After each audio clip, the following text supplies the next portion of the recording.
Jadi tuan-tuan yang dirahmati Allah sekalian, bagi ayat-ayat dan hadis-hadis yang mutasyabihat, golongan ulama mempunyai dua pendirian. Bagi ulama salaf, tak tengok nota kaki kat bawah, mengikut pendapat setengah ulama, golongan salaf ialah mereka yang berada di abad ketiga hijrah. Abad yang ketiga hijrah, bermula daripada hijrah pertama sampai ke abad yang ketiga.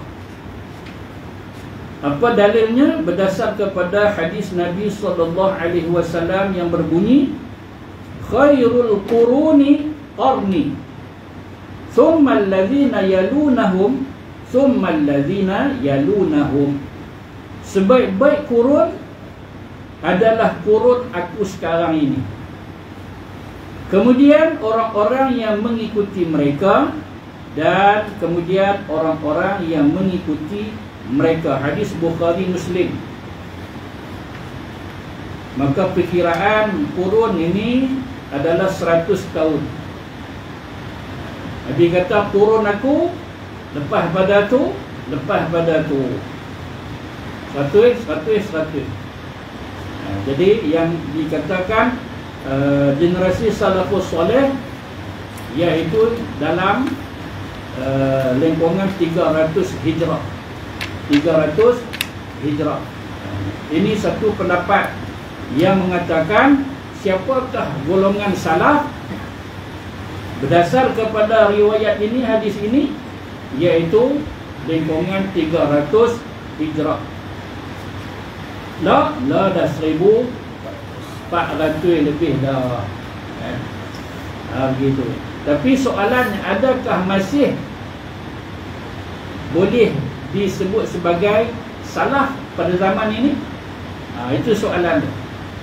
Boleh ke tidak? Berdasar kepada definisi ini, tak. Definisi ini kita nak tahu juga ada berapa definisi.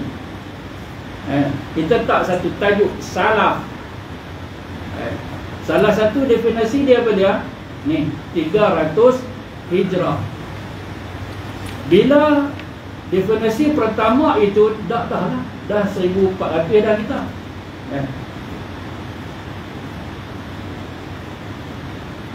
Ada di antara mereka mentakwilkan ayat-ayat seperti ini, iaitu ulama-ulama kalangan salaf mentakwilkan ayat-ayat dan hadis-hadis tersebut secara ijmali, ringkas, tidak terperinci.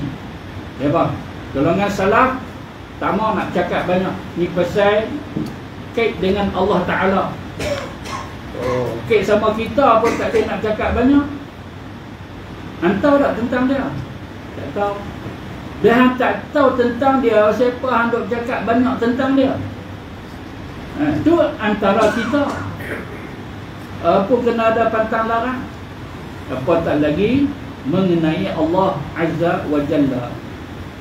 Dalam beriman dengannya, mereka beriktikad bahawa ayat dan hadis tersebut mempunyai makna tersendiri yang layak bagi kemuliaan dan kebesaran Allah Subhanahu wa Ta'ala. Mereka tidak menentukan apa-apa makna, bahkan mereka hanya menyerahkan kepada Allah semata-mata. Apa Allah Ta'ala sebut dalam Quran, serah kepada Allah. Sebab apa? Sebab ia kesamaran. Tak berani kami nak tafsir-tafsir, tak berani kami nak takwil-takwil. Selamat tak macam tu? Memang selamat. Jadi sebab itu ulama kata generasi salafus soleh adalah generasi yang selamat, terserah kepada Allah. Adapun golongan khalaf, iaitu ulama yang lepas daripada itu, kalau ikut apa dia? Kalau ikut definisi yang 300 hijrah, tengok-tengok dia punya biodata dia, dia ni dah lepas dah ni 400 hijrah, 500 hijrah dan sebagainya, maka disebut sebagai khalaf. Mereka mentakwilkan secara tafsir terperinci dengan menentukan makna-maknanya menurut apa yang difahami dalam bahasa Arab. Mereka ni siapa dia? Ulama. Mereka yang faham, yang betul-betul mengaji. Allah buka pintu hati dia, Pak. Bukan biasa-biasa punya orang ni. Maka dengan ilmu yang Allah Ta'ala bagi kepada mereka, maka mereka itu kalangan ulama khalaf mentafsirkan, cuba mentafsirkan dalam erti kata masih memuliakan Allah Ta'ala, tidak mengurangkan sifat Allah. Mereka tidak memberi erti secara zahirnya seperti golongan salaf. Kalau golongan salaf, dia kira yang tu je. Allah kata dia ada kaki, dah. Cuma bila kata serupa kita kan, mana serupa? Kita siapa, Allah siapa? Mana nak serupa? Kan? Kaki antara kita, makhluk Allah Ta'ala pun tak serupa, kan? Ular ada kaki, ada serupa kaki kan? Mana nak serupa kaki kita? Ayam ada kaki, serupa kaki kan? Makhluk sama makhluk pun kaki tak serupa. Macam mana kita nak kata kaki kita serupa kaki Allah? Haram, kan? Begitu. Dia buat contoh je tu baru dia nampak. Baru dia nampak. Tak buat contoh tak nampak.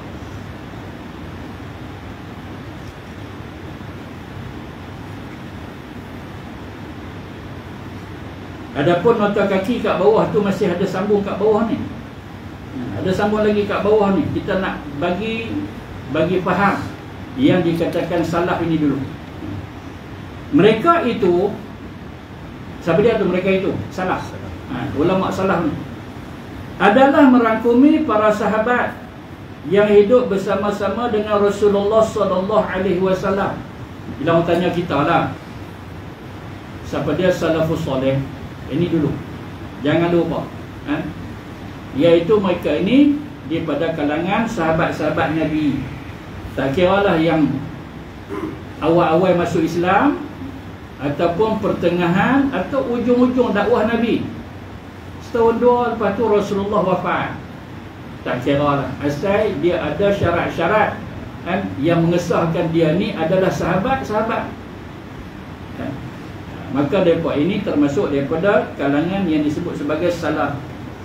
Contohkan macam Abu Hurairah, tak sampai 3 tahun dia bersama dengan Nabi, tak sampai 3 tahun, 2 tahun lebih je sahabat dengan Nabi. Maka Rasulullah wafat, kan? Dia contoh. Ada yang lagi cepat, lambat lagi lah, lambat dia masuk Islam kan. Kalau dia masuk duduk tak lama Rasulullah wafat, masih dia sahabat. Asal dia ada beberapa definisi, iaitu masuk Islam, bertemu dengan Rasulullah, dia dah bertemu oleh tak lama. Tapi yang lama ini disebut sebagai sahabat-sahabat besar yang hebat. Abu Bakar, Omar, Osman, Ali gitu. Merangkumi para sahabat Rasulullah SAW dan berjihad bersama dengannya. Kemudiannya tabi'in, dan kemudiannya adalah tabi'in. Tabi'in iaitu mereka tak ada nak jumpa Nabi, jumpa sahabat. Tabi'in iaitu tak ada nak jumpa sahabat, dan jumpa tabi'in, daripada tabi' kepada tabi'in. Setakat itulah orang sebut tabi'in, tabi'in. Kalau kita nak sebut juga tak tahu berapa tabi', kan? Tabi'in. Lagi jadi tobi'ah. Tobi'ah jadi Ustaz rasa kat Kedah Ustaz, rasa mereka ni daripada tabi'in juga kot, sebab mereka tobi'ah. Jangan duk mereka macam tu. Saya punya jadi beberapa orang macam saya kata sebelum zaman mampu dan selepas tu dia masuk Nabi tu, masuk dia zaman tu umat Islam masuk dia tak seleweng dia dari segi ajaran Islam. Masuk dia amalan mereka, dari segi iman mereka masih mengingatkan apa yang ada pada zaman Nabi dan sampai tu. Adakah yang Nabi sebut itu menunjukkan bahawasanya mereka ni mulia, bertauhid kepada Allah, tak ada syirik. Itu saya faham tu. Jadi soalan tu saya faham. Jadi sebab itu ini salah satu daripada definisi salafus soleh. Tu saya kata tadi kan, kita tak satu tajuk salaf. Satu iaitu ni berpandu kepada hadis ni. Yang Nabi kata qurun aku lepas pada tu, lepas pada tu. Itu salah satu definisi. Dan ada yang tidak setuju. Sebab apa? Sebab dalam 300 hijrah itu bukan semua orang Islam. Bukan semua yang hebat pegangan agama dia. Ada yang Islam tapi munafik. Jadi munafik, buat munafik boleh kata salafus soleh ke? Itu soleh tu salaf. Jadi bila salah ni, salah bermaksud salafus soleh, bukan semata-mata salaf. Kalau salaf 300 salah lah. Tapi adakah yang Nabi kata mereka ini golongan yang baik? Baik apa? Kalau mereka ni munafik, kalau mereka ni fasik. Jadi sebab itu definisi kepada salaf ini tak boleh pakai dengan satu sumber, iaitu hadis tadi. Sebab apa? Sebab kalangan itu ada nama dia Abu Jahal. Abu Jahal ni salafus soleh ke? Ada kalangan itu nama dia Abu Lahab. Abu Lahab tabbat yada Abi Lahab wa tab lagi. Allah Ta'ala turun ayat kutuk dia. Begitu. Ini Abdullah bin Ubay bin Salul, ketua munafik. Salafus soleh ke itu? Jadi sebenarnya definisi salafus soleh nanti ada kat bawah ni. Ada cerita, ada kat sini. Cuma hadis tadi itu menerangkan salah satu daripada hujah setengah ulama kata salafus soleh itu dalam kalangan 300 hijrah. Tapi hujah mereka itu tidak terkunci kat situ sahaja. Dijawab oleh orang lain pula. Adakah mesti mereka ini? Sedangkan dalam zaman itu ramai yang munafik, yang fasik, yang menentang Nabi, ancam nak bunuh Nabi. Takkan mereka ni salafus soleh? Ada lagi, nanti kita akan jumpa. Yang akhir kita akan dapat jawapan. Adakah yang dikata salafi ini masih boleh berada pada tahun ini 2022? Itu dia. Ini isu ni, isu. Yang kata ni salafi, mereka ni salafi, ustaz duk kawan tak dengan mereka ni? Mereka ni puak salafi ustaz. Akan bunyi perkataan yang begitu. Adakah mereka ni 300 hijrah apa ni cerita zaman ni? Gitu. Baik. Kemudian kita lihat di sini lagi. Walaupun begitu, untuk menetapkan zaman golongan salaf ini tidaklah cukup dengan hanya menghadkan masa. Nampak sini ada keterangan dia. Adakah yang kita letak mesti syarat dia dalam lingkungan 300 hijrah itu sahaja? Tak. Syekh Muhammad Ahmad Al-Khafaji berkata, menghadkan zaman tentang golongan salaf tidaklah memadai, tak mencukupi. Yang kita kata berpandu kepada hadis Nabi, kurun aku 300 lah. Macam tu ke? Tidak memadai. Bahkan tidak mestilah menambahkan kepada zaman tersebut dengan dasar bertepatan pendapat Quran dan Sunnah serta ruhnya. Maksudnya apa dia? Boleh pakai tak? Jangan kata tak boleh pakai. Boleh pakai. Yang kata 300 hijrah tapi tidak memadai, tak cukup, mau ada tambah lagi. Apa dia tambah lagi? Iaitu mereka yang hidup pada zaman 300 hijrah itu tidaklah mereka ini kalangan yang kita sebut tadilah, yang fasik, yang munafik, yang betul-betul memperjuangkan Quran dan Sunnah. Itu syarat tambahan. Sesiapa yang bercanggah ataupun menyimpang daripada Al-Quran dan Sunnah bukanlah daripada golongan salaf, walaupun ia hidup di zaman sahabat sendiri, walaupun dia hidup pada zaman tabi'in, walaupun dia hidup pada zaman tabi'in sekalipun. Tapi bila tanya tentang ayat Quran, dia kata tak dia pakai. Oh, dok kritik macam tu, nak salah apa? Ini dalam kitab yang nama ada Al-Aqidatul Islamiyah Bainas Salafiyah wal Mu'tazilah, Syekh Al-Khafadi, muka surat 21. Syekh Ahmad Hajar Al-Qatari pula berkata, yang dimaksudkan dengan mazhab salaf ialah para sahabat, tabi'in, tabi'in, imam-imam yang diakui dengan kealiman yang hidup pada zaman itu. Semua sekali lah. Ulama 4 mazhab ni, Abu Hanifah, tengok tarikh kelahiran dia, kematian dia. Imam Abu Hanifah, Imam Malik bin Anas, Imam Syafi'i, Imam Ahmad bin Hanbal. Dan ketokohan mereka tentang agama, yang mana orang ramai menerima segala pengajaran dan ilmu mereka yang dibawa daripada golongan salaf, seperti imam-imam 4, Imam Abu Hanifah, Imam Malik, Imam Syafi'i dan Imam Ahmad bin Hanbal, juga Sufyan As-Sawri, Al-Laisi, Al-Lais bin Sa'ad, Ibnu Al-Mubarak, Al-Nakhai, Al-Bukhari, Muslim dan semua ulama As-Sunan. Jangan tanyakan ramai lah, contoh saya nak kenal juga. Siapa dia ulama salaf ni? Ada dalam senarai, tanpa yang dituhumkan dengan bid'ah atau masyhur dengan gelaran yang tidak cacat dalam riwayat. Tapi kalau hidup pada zaman itu, orang tuhmah kata dia ni pembohong, pemalsu hadis, tertolak. Seumpama golongan Khawarij, Rawafid, Murji'ah, Jabariyah, Jahmiyah dan Mu'tazilah. Ini dilihat dalam kitab Aqidatus Salafiyah oleh Syekh Ahmad bin Hajar Ali Butami.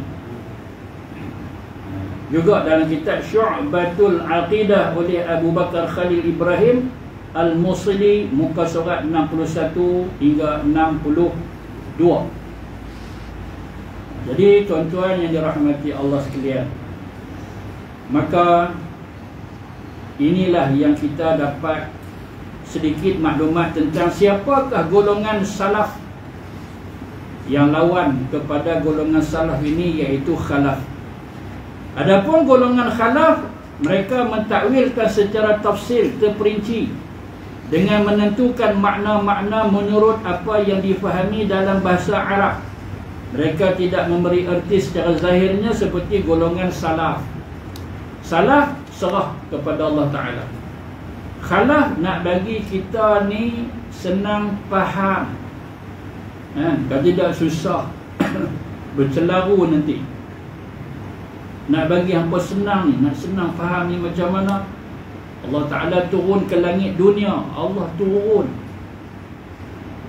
Kan Allah Ta'ala meliputi di mana saja dia ada. Tak gaduh nak turun nak naik. Tapi ada hadis yang Nabi kata Allah Ta'ala turun ke langit dunia sepertiga akhir malam. Kalau golongan salaf, Allah turun, tak mau cakap banyak. Siapa kata Allah turun? Nabi kata Allah turun ke langit dunia. Yalah, Nabi kata dah tutup buku. Senang, golongan salaf senang. Tapi golongan khalaf, dia kata bahawasanya maksud Allah Ta'ala turun mustajab ketika itu. Kan? Begitu, mustajab ketika itu. Sungguh mangkit malam tu. Saat itu, ketika itu bangun, buat tahajud, doa, insya-Allah Allah mustajabkan. Jadi itu takwil dia apa? Iaitu golongan khalaf. Kalau salaf dia tak mau cakap banyak, turun-turun. Lah aku tak faham nak macam mana. Ilmu sikit Allah Ta'ala bagi kat kita, Allah punya ilmu luas. Ada pusing tu lah. Itulah perbezaan antara kedua golongan ini. Kedua-dua golongan ini sependapat dalam tujuan membersihkan Allah. Tak ada golongan sama ada salah ke khalaf ke nak menghina Allah. Tak ada.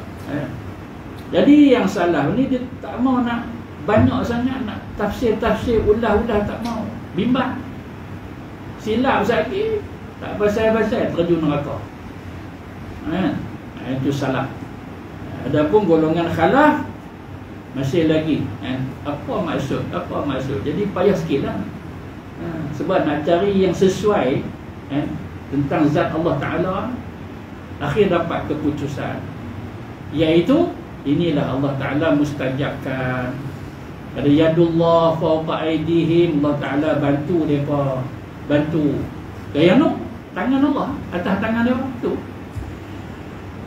Alhamdulillah kita dapat pengetahuan daripada dua sumber, daripada dua golongan salaf dan khalaf. Maka tak boleh kita nak kata mana yang betul, mana yang salah. Dua-dua betul. Dua-dua betul. Cuma pendekatan yang berbeza. Asalkan tujuan mereka itu nak membersihkan Allah Ta'ala daripada persamaan ataupun penyerupaan dengan makhluk Allah. Kedua-dua golongan ini juga meyakini bahawa maksud lafaz-lafaz nas bagi hak Allah bukan secara zahirnya, seperti yang diberi erti lafaz-lafaz kepada makhluk, di mana bahasa adalah tidak kesampaian untuk menggunakan lafaz-lafaz yang dinyatakan mengenai hakikat-hakikat yang bersangkut paut dengan zat Allah Ta'ala. Nak cerita lebih-lebih tak tahu nak kata macam mana. Sebab apa? Sebab Allah dia bukan makhluk. Kalau makhluk pun kita atok elok-elok, susun kata-kata kita nak sebut, nak cermat elok-elok sebut, supaya apa? Supaya yang kita sebut itu betul, bahkan bertambah tepat. Ini kan berkaitan dengan zat Allah Ta'ala yang maha mulia. Oleh kerana itu para ulama membuat kesimpulan bahawa mazhab salaf adalah lebih selamat. Kesimpulan ulama berdasar kepada dua kefahaman ini, mazhab salaf adalah golongan yang selamat. Pasal apa kata mereka ni selamat?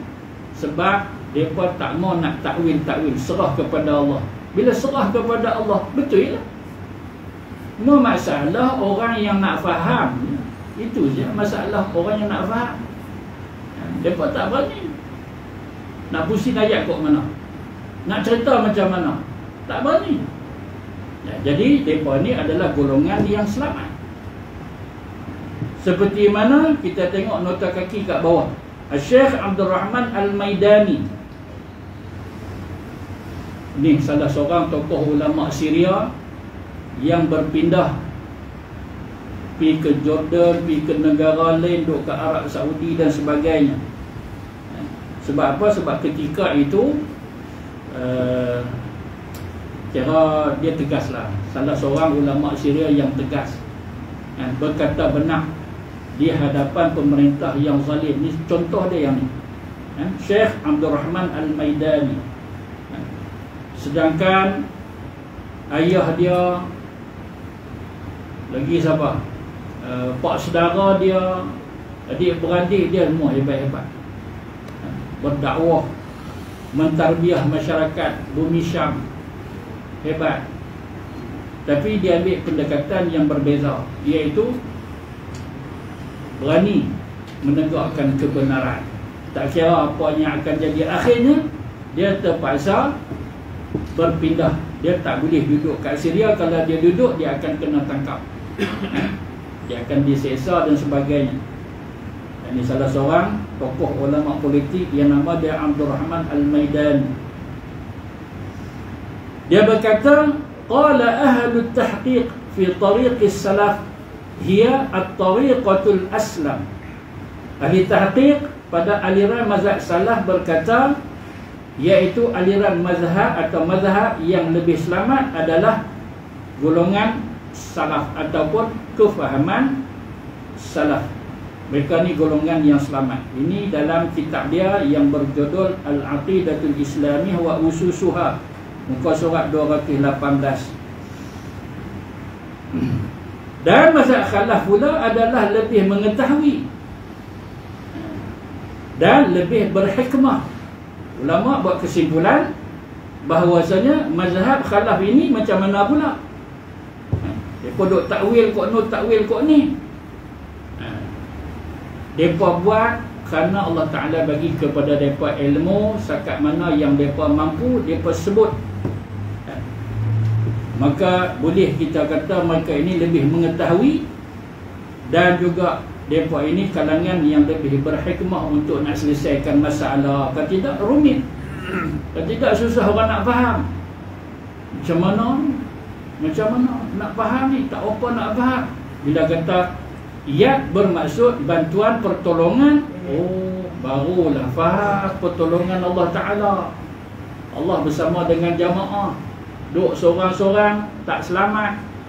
Dia seumpama macam kambing yang sendiri-sendiri dia, kambing akhir diterkam oleh serigala. Tapi kalau ramai-ramai, ini kepentingan berjamaah, tak berani, ramai tak berani. Pasal apa? Pasal nampak mereka ni ramai ni, padahal kalau tengok dari segi kambing itu serupa je, tapi pasal ramai. Tambah kalau jenis yang ada tanduk, lagi pun takut. Tapi kalau tanduk pun ke seorang-seorang, kalau sekor-sekor, habis dapat kat depan. Dia tengok National Geography, kalau tengok kadang tak sanggup kita tengok. Rimau, kepung, duk paraik kambing, tengok kita tak mampu tengok. Tarik koyak sikit-sikit, tak pergi main kambing tak dan. Kawan dah teruk dah, parah teruk dah, baru hampa nak main.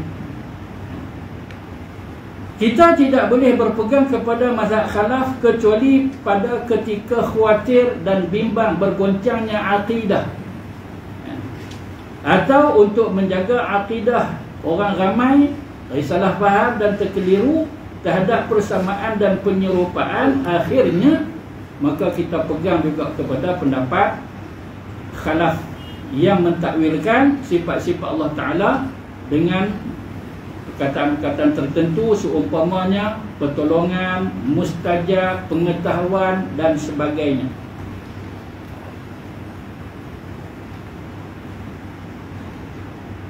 Ulama khalaf mentakwilkan dengan makna yang sahih yang layak bagi Allah Subhanahu wa Ta'ala. Ini setelah mana timbul bid'ah dalam akidah. Ini yang bahaya, bid'ah dalam akidah. Dan orang ramai ketika itu mula cenderung ke atas kufur disebabkan salah faham mereka terhadap zat Allah Subhanahu wa Ta'ala. Oleh kerana takut dan bimbangkan kekufuran ini berleluasa dan melanda umat Islam, maka mereka iaitu ulama khalaf mula mentakwilkan ayat-ayat mutasyabihat untuk memelihara daripada kekeliruan terhadap Allah dan kesesatan, disebabkan tindakan menyerupakan Allah dengan makhluk-makhluknya. Maka mereka pun mula mentafsir, mentakwil segala sifat-sifat Allah Ta'ala yang layak bagi Allah. Ketika itu maka kita bahajat kepada pendapat khalaf pakai. Ketika kita tak perlu, kita sedang, kita seorang-seorang, kita faham, kita baca,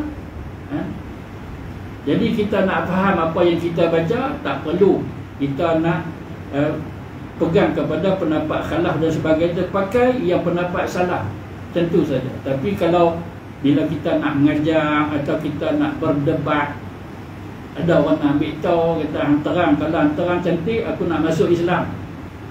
Dalam ayat-ayat yang seumpama ini mutasyabihat, kita perlu ambil pendapat-pendapat kalangan ulama khalaf.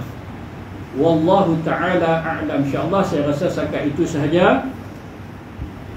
Sampai kita pada muka surat 123, iaitu baris yang keempat daripada atas. Atas maksudnya kat garis nota kaki. Ya benar itu daripada Allah Subhanahu wa Ta'ala. Sila kurang saya tertemu dengan tasbih kafarah. Bismillahilladzi la yadurru ma'asmihi